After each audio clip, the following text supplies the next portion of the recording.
How's everyone doing? Let me know where you're at. Gerald, nice to see you. Gerald, you got a snake? All right, there you go. All right, nice to see everybody in here. Good to see you. Happy Monday. Happy Monday. Sure, we are live with the Facebook group. Houston, Texas. All right. All right, all right. We will be starting in just a second. I want to make sure everybody gets in so it doesn't mess anything up when we get on the call. What's up, Chicago? There you go.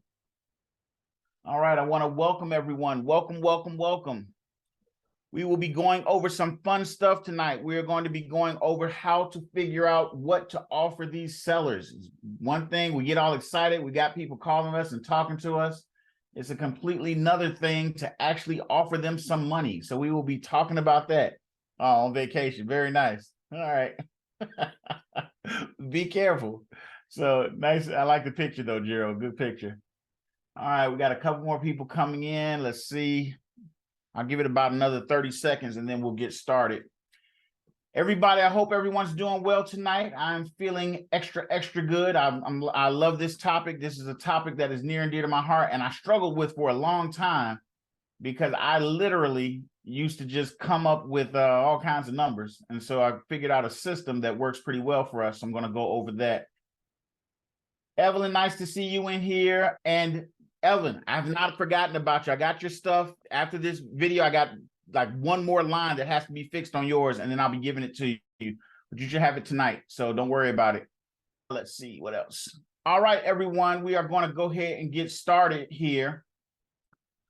All right, so let's get into it. How much do you offer a seller? So this is a topic that I've gotten a lot of questions about because everybody wants to know how do they figure out offers, and they've heard all these quick equations and all that kind of stuff and different things you can do as far as how to offer a seller. So I'm going to kind of break this down as best I can and go through it. So let's go ahead and get into it. First thing I want you to know, your offer to sellers, how we should look at these. We're going to discuss how this is how you make money. Listen, your offers are the way you make money. If you make one offer a year, your money is going to be limited. I don't care what you do. It doesn't matter how much marketing you do. The money is in your offers. So the more you offer, the better you get at offering. The more times you consistently offer, the better you have to make money. And what I'm going to show you in this video is I'm going to show you how to confidently make offers where you're not worried about what if everybody were to accept it. Because a lot of people, their fear is, let's say I make 10 offers and everybody accepts. What do I do? You know, that kind of thing. So we're going to talk about that in a little bit. Next thing I want to talk about are what factors really matter when making an offer. How much information do you really need when you're making an offer? How much do you have, how in-depth do you have to go with that seller to make an offer and it makes sense for you and for the seller? So we're going to talk about what factors you really should be looking at. Next, we're going to talk about how to calculate an offer in 60 seconds. This is the quick and dirty way that we calculate our offers in a very short amount of time. It allows us to get a number, and I'll explain why we feel confident with that number, why everything works out, and why you can do it without worrying about, if you paid too much for a property. Next is why your posture and your position matter when making offers. You have to have the right mindset. And what I mean by that is how you approach the seller. I'm going to go into that and how you should be looking at making these offers when you're talking to sellers, and it's going to change how you go about it. Next is how to use psychology to get sellers to say yes. Most of you, I don't know if you know this or not, but we are in a psychological business. Any business that transacts between two people is psychological. People have expectations in their mind as a seller. People have expectations in their mind as a buyer. And so we have to use those expectations or whatever they're looking at to actually get them to say yes. And we're going to talk about how we can use some tricks of the trade. Now, I don't want to say tricks because it's not really tricks, but how we can craft our conversation to get them to say yes.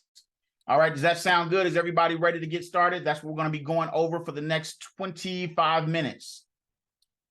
All right, so let's get into it. Traditional offers versus the quick term method. What do you look at when you traditionally make an offer? Now, I don't know how many people here have actually made an offer on a property, especially an investment property. Making an offer on an investment property is completely different a lot of times from making an offer on a property that you want to live in. When you're making a proper offer on a property you want to live in, you're thinking about how much you love the kitchen. You're thinking about how much you love the bedrooms, the size, the school system, all that kind of stuff. We're looking at different things when we're doing our investment method, and the quick term method is even more different than most investors. So traditional offers look at the ARV. How many people are familiar with the ARV? Hey, Carol, nice to see you. How many people are familiar with the ARV? ARV is after repaired value. If you've watched almost any video online about buying real estate, everybody talks about the ARV, the after repaired value, and how you need to know what that number is. That's, for those of you that don't know, I'll just give a brief summary. The after repair value is what a house would be worth once it's completely fixed up. So if a house is worth $100,000 today, but fixed up with $30,000 or $40,000 worth of repairs, it's worth $200,000. The after repaired value on that property is $200,000 because that is the full value that that property could realize at today's date if it was fixed up perfectly. They also like to figure out repair costs. So most investors do an analysis to figure out repair costs. They'll go out to the property. They'll look at what they can see as far as repairs. So they do mostly cosmetics. They'll say the siding, if the house has siding, they'll say a new roof, new windows, things like that. And they have to figure out those repairs before they can confidently make an offer. And they don't have to figure them out entirely. They usually just want to get a ballpark of the repair cost. So that's what most investors do. Now, the next thing you look at is using a multiple from the ARV. So a multiple from the ARV is saying, I'm going to do 70% of the after repaired value, or 60% of the after repaired value, or 50%, any percentage of the full value, because that's how you're going to calculate your profits, and that's how you're going to calculate repair costs, all that kind of stuff. And then typically what an investor will do is subtract those repair costs from the ARV. So they'll say the house is worth $200,000 fixed up. I've got to spend $40,000 on repairs. That's my estimate. So that leaves me $160,000. And then from there, they make an offer based on that percentage. So they might say $200,000. My after repaired value is $200,000. It needs $40,000 in repairs, which puts me at $160,000. And I'm going to take 20% off of that. And then it'll give you like some number that'll be around 100,000 to 110, whatever the number comes out to. And they typically make the offer based on that number. Okay. So they're making an offer with the expectation that the house is going to be fixed up and this is going to be the value. And these are the repairs and everything else. Nothing wrong with this. Most investors have done this for years and years and years. And that's how they figure out a deal. That's how they figure out where they're going to go. What I'm going to talk about is with our quick term method. The quick term method is all about speed. In this business, what matters most is speed. Okay. If you buy a property and it takes you 6 months to fix that property up, and then you put that property on the market for sale, it takes you 3 more months to sell that property, and then it takes you 30 days to actually close once you've got a contract, you're at 10 months on a property that I don't care what the profit was. Let's say the profit on that property is $100,000. How profitable is that? Let me ask you this, and you can answer in the chat.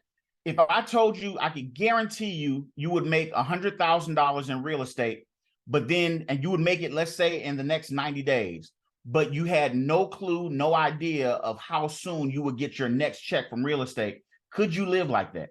Could you say, okay, well, I know I'm going to make $100,000 in the next 90 days, but I don't know when I'm going to get my next check. Could you live like that? You would not know when the next check is coming in. And here's the thing. People look at the 100,000 and they're like, oh my goodness, yes, $100,000. That's exactly right. No, everybody's saying no. You could not live like that, because without consistency, we really don't have a business. Imagine if McDonald's said, we're going to sell cheeseburgers, but we're going to sell 1,000 of them today, but we don't know when we're going to sell another 1,000 or another cheeseburger after today. It does you no good if you don't have the consistency. So we try to do speed, and the way we set up our business, the speed generates the consistency, because you know that you can do so many deals, you can turn those deals, and then they're selling while you're still doing deals. It's like a conveyor belt. We're constantly buying. If we were McDonald's, we're constantly buying cheeseburgers. We're constantly selling cheeseburgers. We're taking some of the profit and we're reinvesting to buy more cheeseburgers. That's how the business goes. That's how any business goes. So when talking about this, what matters when making an offer, the current value of the house is what we look at. We look at the current value. So that $200,000 fixed up house is worth 200 when it's fixed up. We want to look at what it's worth today, right now in its current condition. So let's say it's only worth $100,000. That's where we start at with our number. We're going to look at the current value. I don't even care what the after repair value is. I don't care if the after repair value is 200,000, 300,000. I'm looking at what the value of the house is today, because that's what I want to negotiate with the seller. Next, I want to ask, and this is something most investors don't do, ask what the seller wants for the property. Have you ever just went out and talked to a seller and then just made them an offer on the property? You don't want to just make them an offer on the property because you haven't talked to them. What if you make an offer of, on that $100,000 house, you make an offer of 80, but if you ask them, they were only looking for 65,000. You just lost $15,000, $20,000 because of the fact that you didn't ask. And it's a simple question. What do you want for the property? Now, for those of you that don't really get what I'm saying, you're thinking, well, I'm going to ask. They're going to say they want $100,000 on that $100,000 house. Some people will. And some of those people that say they do are lying. I know it's a shock. I know I'm blowing your mind here, but sometimes sellers don't tell the entire truth. Sometimes they lie. And what happens in that situation is you still have to ask. And if you set up your conversation correctly, you can ask them, and some of them will be very honest and say, yes, I'll take less than the house is worth. And those are the people we want to talk to. But we need to ask first. That makes sense to everyone. Ask what they want. Next, we want the seller to believe, we want to know what the seller believes the property needs in repairs. So I know that's in most people's mind. They go to the property, they go look at it, they take an estimate of the repairs. Why don't we do this? Why don't we just ask the seller, what do they feel that the property needs as far as repairs? How much do they think? The goal with that, and I'll go into the goal of that in just a second, but this is the information we need to do a quick turn offer. What the seller believes the property needs in repairs, not having seen it, not having gone over and measured the windows or anything like that. What the seller believes the property needs in repairs. Now, I know that's off of what people are used to, but follow along and you'll see. Most important, we want to know that the seller is willing to take less than the property is worth. If the seller knows that the property is worth $100,000 and they say, I want $85,000, $90,000, we want to talk to them because they understand they're willing to take less than the property is worth. So those are the four factors that we want to see when we're going to make an offer to a person with our process, the quick turn way. Now, here's how we make an offer in 60 seconds. This is the calculation that we use typically to make an offer on a property in about 60 seconds. One, we look at the as-is value based on what the seller says. So we're looking at what the seller is telling us the property is worth. Next, we're going to multiply that number by 60%. Now, you might say, why 60%? And I'm going to tell you, because we're going to calculate that our minimum profit on a deal is 20% of that deal. So 60 plus 20% is going to be 80%. Now, you'll say, but there's still 20% on the table. There is, but double closings because we're going to buy and sell the property.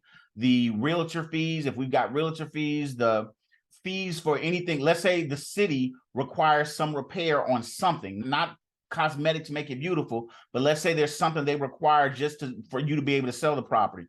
So we're going to calculate all that into about 20%. Now, the beautiful factor of this is that if it doesn't take 20%, then we just made extra money. But we want to put our profits, we have to pay ourselves first, and we have to look at it by factoring in our profits. Once we multiply that number by 60%, we're going to use the seller repair estimate, what they tell us it needs some repairs, to get them to accept a lower price or renegotiate later. So here's the thing with this. We really don't care what the seller says it needs in repairs. We don't really care the amount. What we care about is the number, so that later on, once we do our due diligence and find out if the property is worth what we're doing and everything else, then we can use that number. Either we can deal with it, or we can use that number to say, hey, Mr. Seller, Mrs. Seller, you told me the property was worth this and it needed this much work. but after doing some due diligence, it needs this much work. So in order for us to still buy the house, we need to renegotiate. The reason this works so well is because a lot of times by this point, the seller has already counted on the money. They're already spending it in their head. How many people have sold a property or sold anything for that matter, and before the deal actually closes, before the money is in your hand, you've already calculated out what you're spending it on, what you're doing, where, you know, all the stuff that you got to do with the money. That's most people. And so when we go back, exactly, Gerald, exactly. So that's most people are going to do that.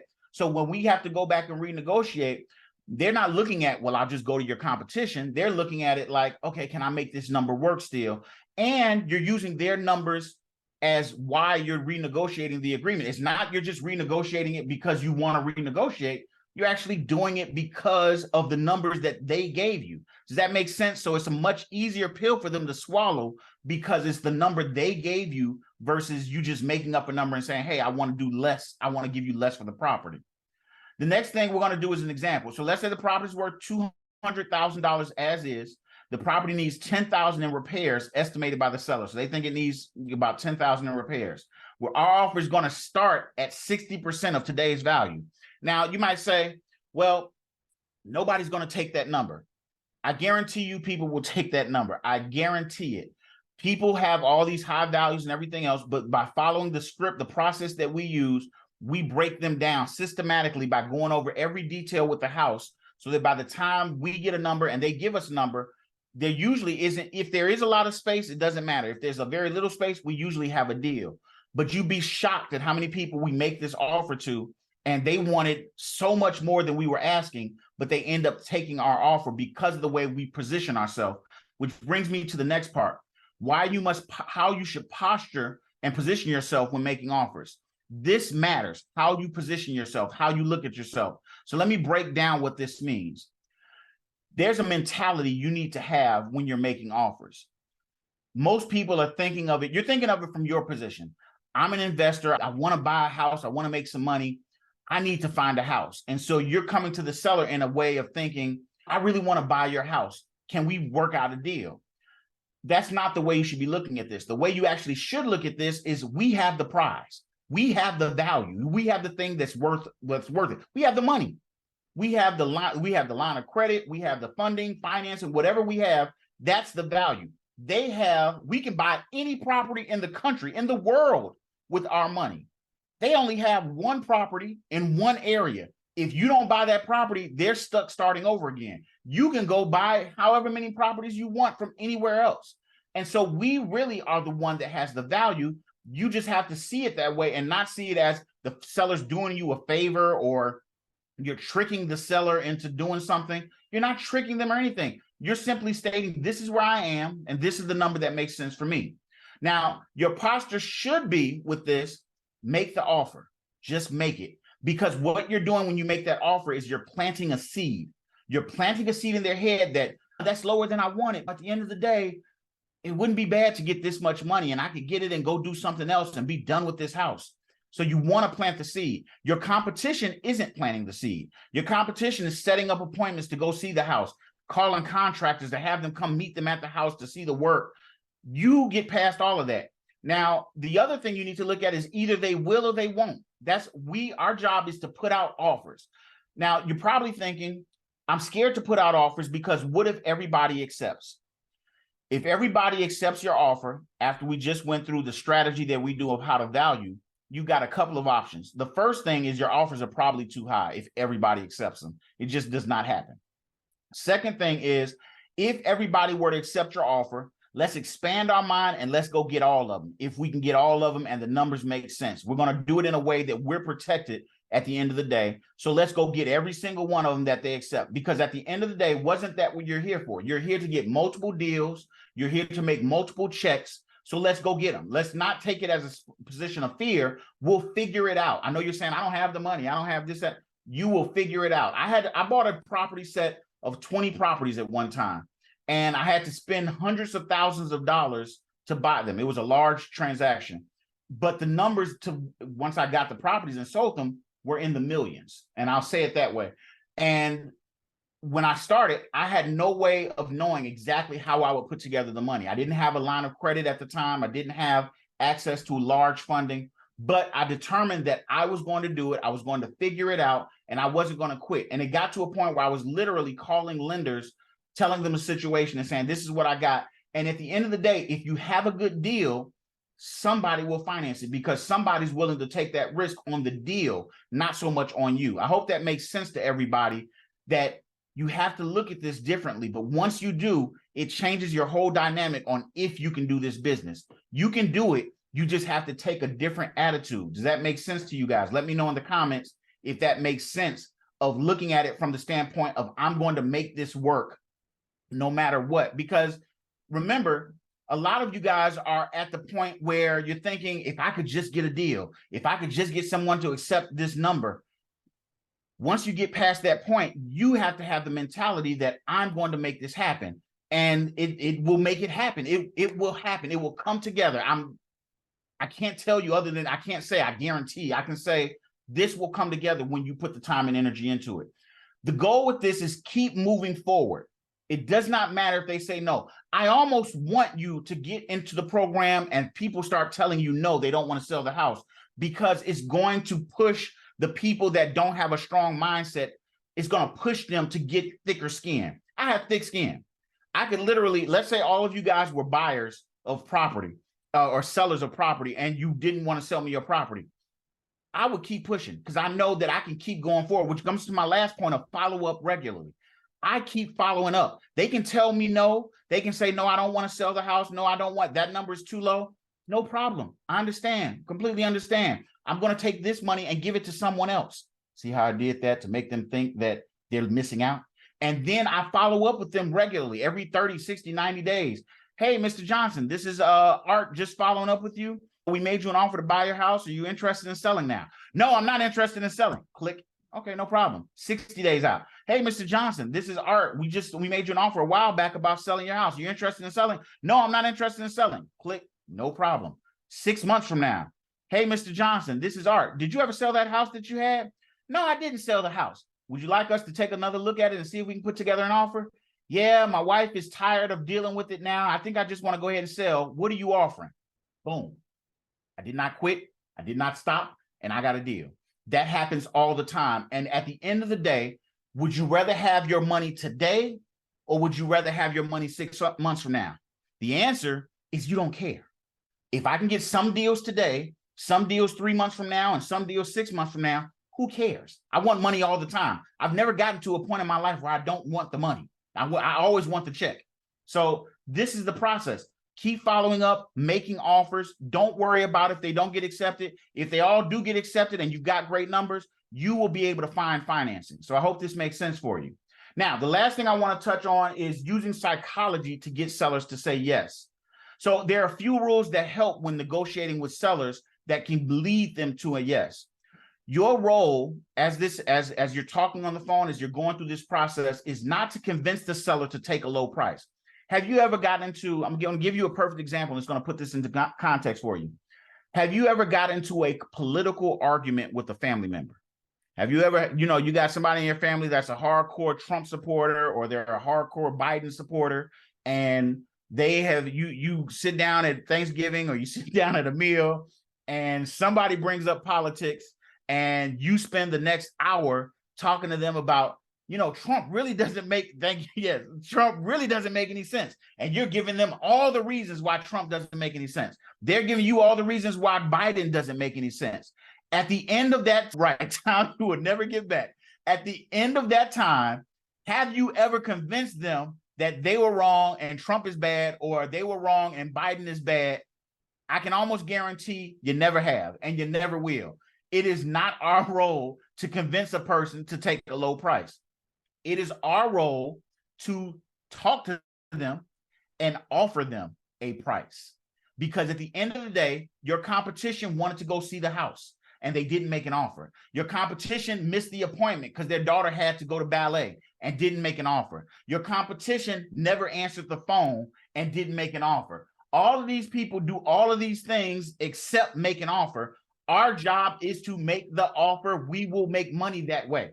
I guarantee it. So this is your role. Don't get confused and think your role is convincing them to take a low price. You're not going to do it. Your job is to get to understand sellers to understand why they are getting the number you are offering. You know what most people need is sellers? They don't need you to convince them. They need to have a why they should accept it. So if I say their house is 200,000, I'm going to offer them 120,000. And I say, hey, I'm going to offer you 120,000. And they're like, oh, why would I take that? But if I set up my conversation and I say, well, okay, the house is worth this. You said it needs this much in repairs. There's this much in closing cost. And then I have to make some profit. Tell you what do you think is a fair profit for me to make? And they're thinking, I don't know, you got to make something. Okay, now all of those things, I don't really care about their numbers. All of those things mentally have gotten them to think, oh, I should lower my price. I'm going to have to take less, because if I sell to him or to anybody for that matter, they're going to want these same things. These things don't go away. And you have to give them logic of why they accept the price. If you just get them to accept a low price, they're going to get off the phone with you or get off, sign their paperwork. Then they're going to go talk to their sister, and she's going to say, what? You signed the property for that low? You gave it away. And they're going to call you back and cancel the deal. But if you explain why they're getting that number, they can tell their sister, well, the property needs work, and then I do have to figure out profit for them. They will literally fight for you on their side of the table. And that's what you want. So make offers to everyone. Now, some people are like nervous, like they don't want to make an offer. They're like, that's too low. I don't feel comfortable with that offer. Stop it. It's not too low. Make the offer, because I have been amazed myself how many times I've made an offer that I considered insulting, and the person comes back and they're like, yeah, I'll take the offer. And it just works out perfectly. So never assume, make the offer and just get it going. Faith, I'm glad you like this info. I'm glad it's helping you. Sellers can be combative. This is a common thing with negotiations. I talk to people, I don't like negotiating. Negotiating isn't my thing. Sellers can be combative. And my answer to you is this. I want to look directly into the camera because I want you to hear this. So what?